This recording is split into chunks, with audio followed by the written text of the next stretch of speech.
Assalamualaikum warahmatullahi wabarakatuh. Kembali lagi di video pembelajaran metodologi penelitian dengan materi sumber data dan pengumpulan data dengan saya Putri Aziza Fitria Maharani, akhiran NIM 199 dari kelas manajemen E angkatan 2021.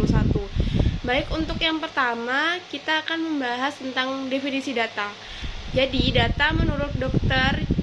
Andes John G. Longkotoy mengatakan bahwa data adalah suatu istilah majemuk dari fakta yang mengandung arti yang dihubungkan dengan kenyataan, simbol, gambar, angka, huruf yang menunjukkan suatu ide, objek, kondisi, atau situasi lainnya. Sumber data. Sumber data adalah subjek penelitian di mana data menempel. Sumber data dapat berupa benda, manusia, tempat, dan sebagainya. Ditinjau dari wilayah sumber data, maka dibedakan ada 3 jenis penelitian, yaitu penelitian populasi, penelitian sampel, dan penelitian kasus.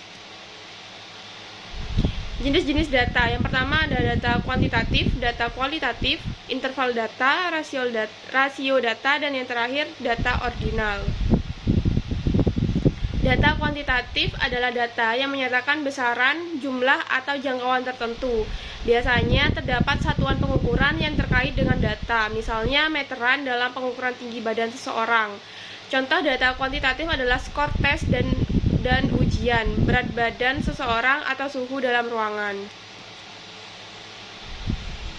Data kualitatif adalah data yang mendekati dan mencirikan serta dapat diamati dan dicatat. Tipe data ini bersifat non-numerik dan dikumpulkan melalui metode observasi, wawancara, kelompok fokus, dan metode serupa. Interval data. Interval data atau bilangan bulat didefinisikan sebagai tipe data yang diukur sepanjang skala di mana setiap titiknya ditempatkan pada jarak yang sama satu sama lain. Interval data selalu muncul dalam bentuk angka atau nilai numerik dengan jarak antara dua titik disertai dan sama. Rasio data adalah jenis data numerik yang bersifat kuantitatif.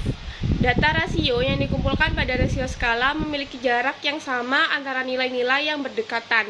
Karakteristik ini membuat rasio data mirip dengan interval data, tetapi berbeda karena faktor tidak mutlak. Data ordinal. Ordinal data diklasifikasikan ke dalam variabel yang memiliki urutan peringkat alami, tetapi jarak antar kategori tidak diketahui.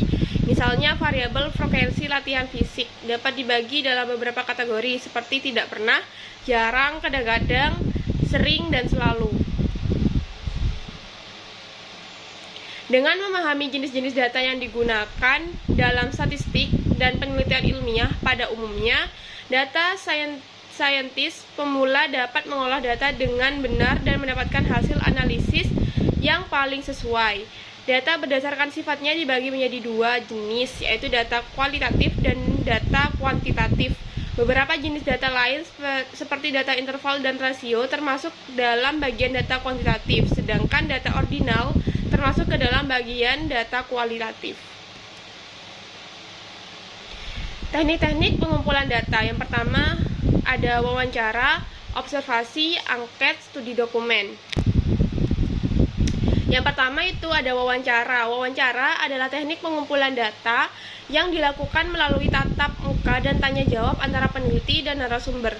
Seiring perkembangan teknologi, metode wawancara dapat pula dilakukan melalui media-media tertentu, misalnya telepon, email, atau video call melalui Zoom atau Skype. Yang kedua ada observasi. Observasi adalah metode pengumpulan data yang kompleks karena melibatkan berbagai faktor dalam pelaksanaannya. Metode pengumpulan data observasi tidak hanya mengukur sikap dari responden, namun juga dapat digunakan untuk merekam berbagai fenomena yang terjadi. Teknik pengumpulan data observasi cocok digunakan untuk penelitian yang bertujuan untuk mempelajari perilaku manusia, proses kerja, dan gejala-gejala alam. Metode ini juga dapat dilakukan pada responden yang kuantitasnya tidak terlalu besar. Yang ketiga itu ada angket atau kuesioner. Kuesioner merupakan metode pengumpulan data yang dilakukan dengan cara memberi seperangkat pertanyaan atau pernyataan tertulis kepada responden untuk dijawab. Kuesioner merupakan metode pengumpulan data yang lebih efisien bila peneliti telah mengetahui dengan pasti variabel yang akan diukur dan tahu apa yang diharapkan dari responden. Selain itu, kuesioner juga cocok digunakan bila jumlah responden cukup besar dan tersebar di wilayah yang luas.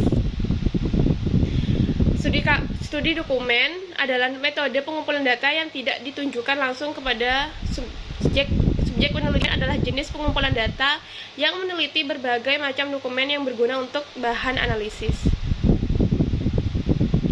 Penyusunan instrumen penelitian kuesioner. Yang pertama, tentukan target responden. Yang kedua, menyusun rumusan masalah. Tentukan tujuan penelitian. Tentukan tipe pertanyaan. Tulis pernyataan secara ringkas. Pastikan identitas responden tetap rahasia. Itu dulu dari saya, kurang lebihnya mohon maaf. Wassalamualaikum warahmatullahi wabarakatuh.